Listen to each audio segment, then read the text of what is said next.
Some curses can destroy a family, but this one destroys every man who dares to love her.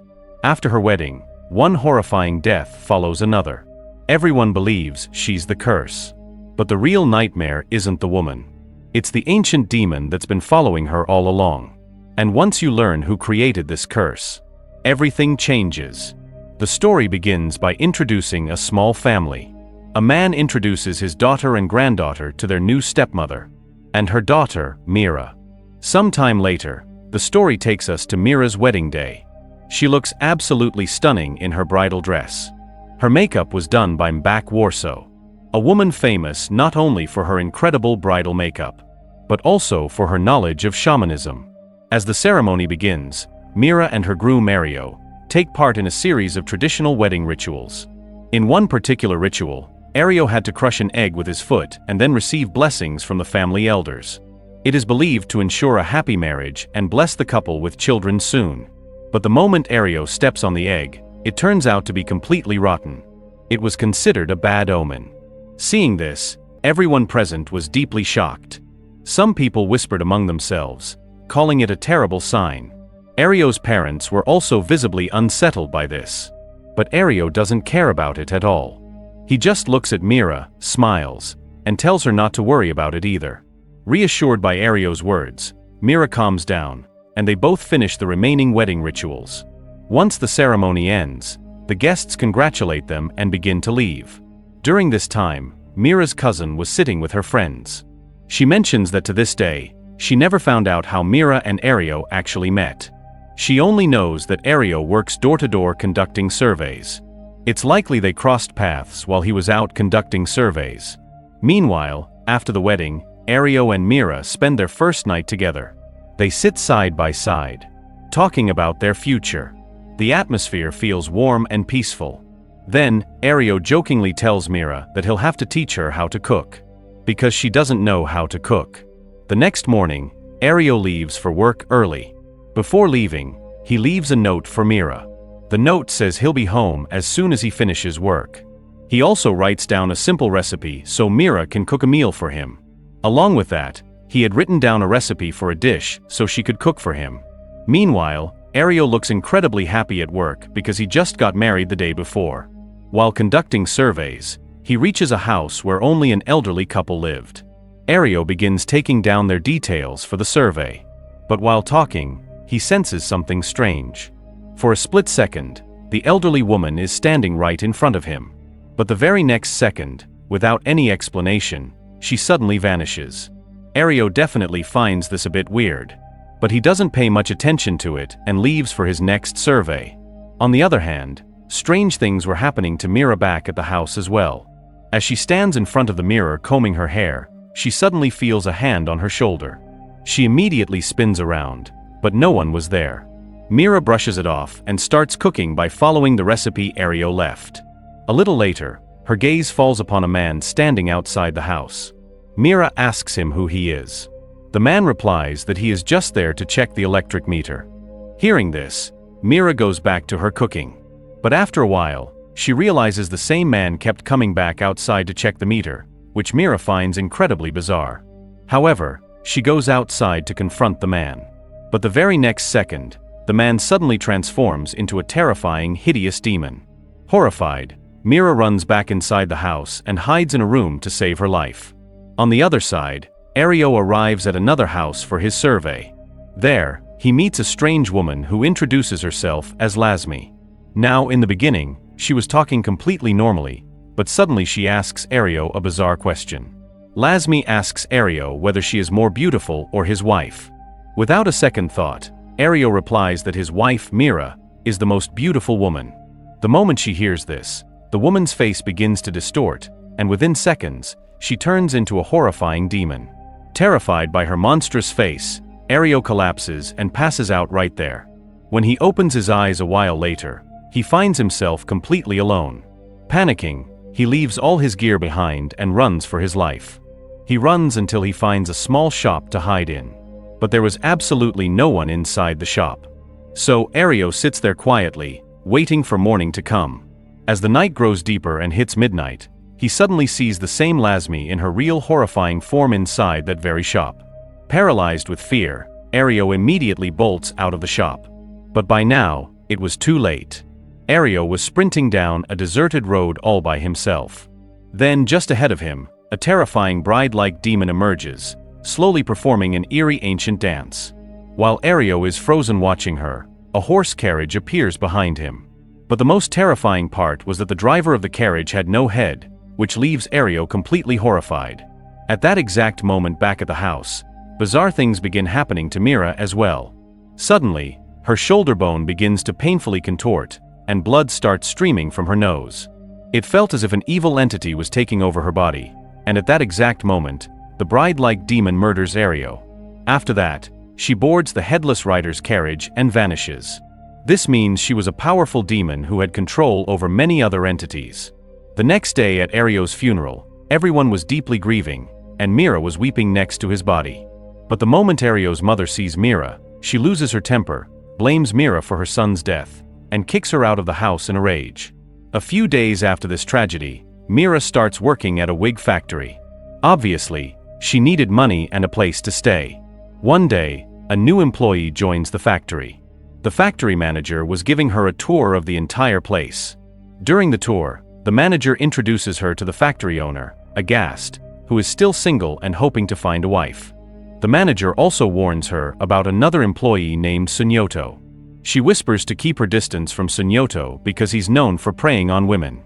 Anyway, the manager then shows the new employee her desk.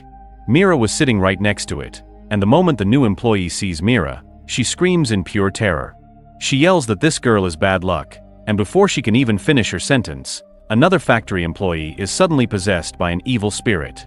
Chaos breaks out, and everyone runs out of the factory in fear. Seeing the madness, the factory head, aghast, rushes in, puts Mira in his car, and drives her away before the mob can hurt her. Aghast takes Mira to a restaurant that belonged to a man named Bana. The moment Bana lays eyes on Mira, he falls for her instantly.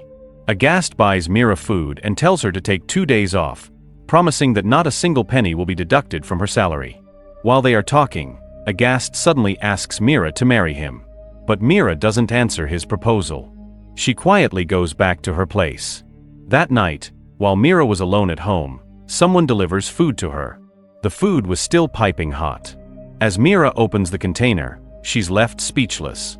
Inside was the exact same dish. Ario had asked her to cook. Distracted by her thoughts, she accidentally grabs the hot container, burning her hand, and at that exact moment, she sees a vision of Ario. But he wasn't the Ario she knew. His face was completely mutilated and horrifying. It felt as if Ario's spirit was haunting her. Meanwhile, the landlady of the apartment Mira was renting had found out about the incident at the factory. Influenced by the gossip, she decides Mira is bad luck and kicks her out on the street without a second thought. With nowhere left to go, poor Mira spends the night sleeping inside the factory. But when the employees find her there the next morning, they immediately try to drive her away. Everyone believed that wherever Mira went, disaster followed, when suddenly Aghast arrives. Aghast steps in and protects Mira from the crowd. He feels genuinely sorry for everything she's been through. Then, he asks her to marry him once again. This time, Mira says yes. Sunyoto is furious. He can't believe that an ordinary factory worker is about to marry the owner of the company. Sunyoto had a deeply twisted obsession with Mira and wanted to force himself on her. Anyway, after the wedding, Aghast and Mira sit together on their first wedding night.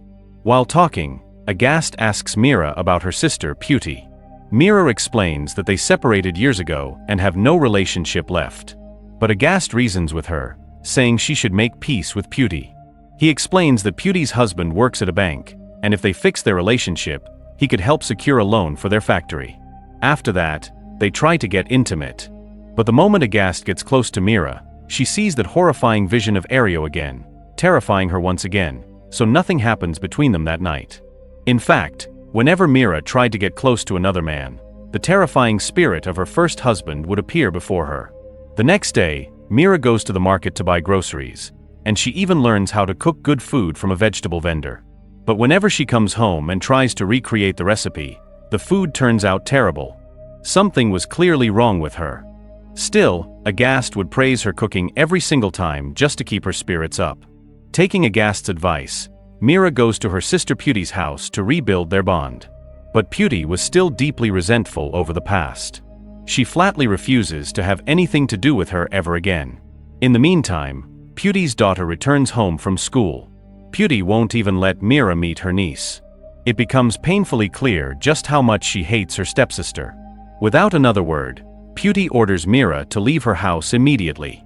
Anyway, one night, Mira and Agast finally sleep together. But the very next day, when Mira goes to the market, Bana was there too, quietly watching her from a distance because he was deeply in love with her.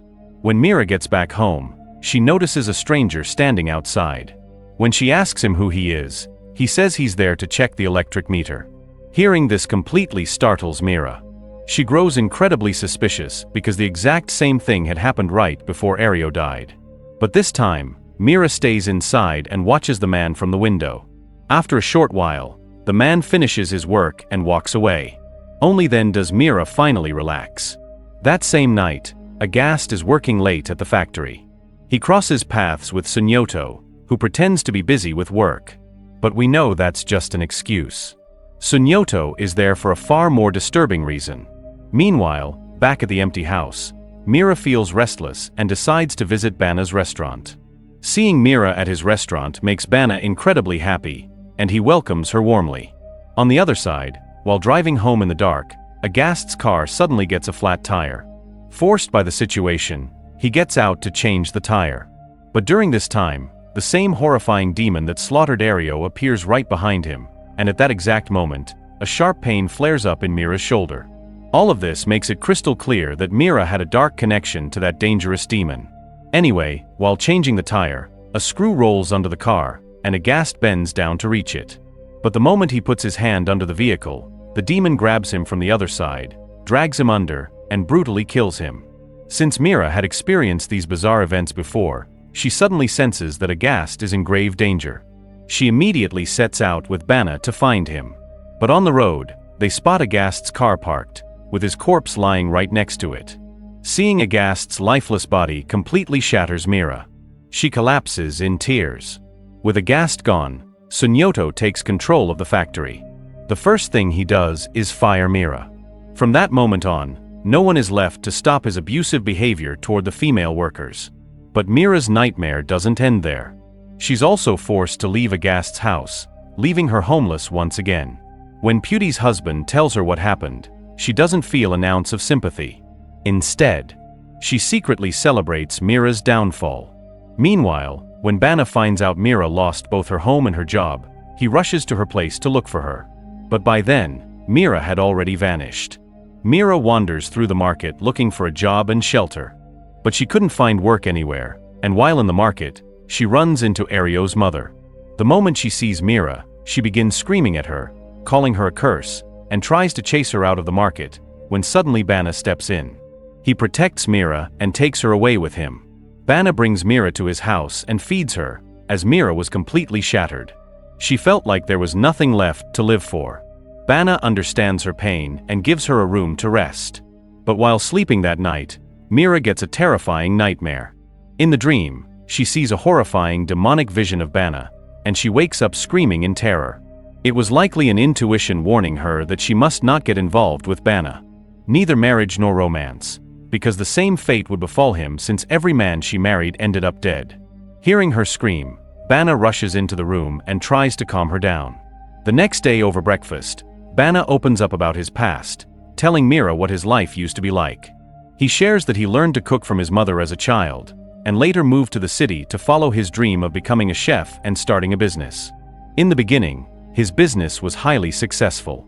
But one day when he returned to the village to visit his mother, he found her gravely ill, and she passed away a few days later. Losing his mother completely changed Bana's life. His business slowly collapsed, and he ultimately lost everything. That's why he now runs a small restaurant, where he cooks the recipes his mother taught him. Making those dishes brought back the beautiful moments he shared with his mother, giving him a sense of peace, and Bana offers Mira the exact same advice. He tells her that instead of living in the painful memories of the past, she should focus on the good moments of her life. Only then can she move forward. After that, Bana teaches Mira some of his mother's secret recipes, and they slowly start growing closer. Inspired by Bana's words, Mira decides to track down the makeup artist from her wedding with Ario. The makeup artist was Mbak Warso. Warso was now very old and had retired. Mira sits down with him and recounts every single bizarre event that has plagued her life. After listening to everything, Warso reveals a massive, terrifying secret. And this is where the movie reveals its biggest twist.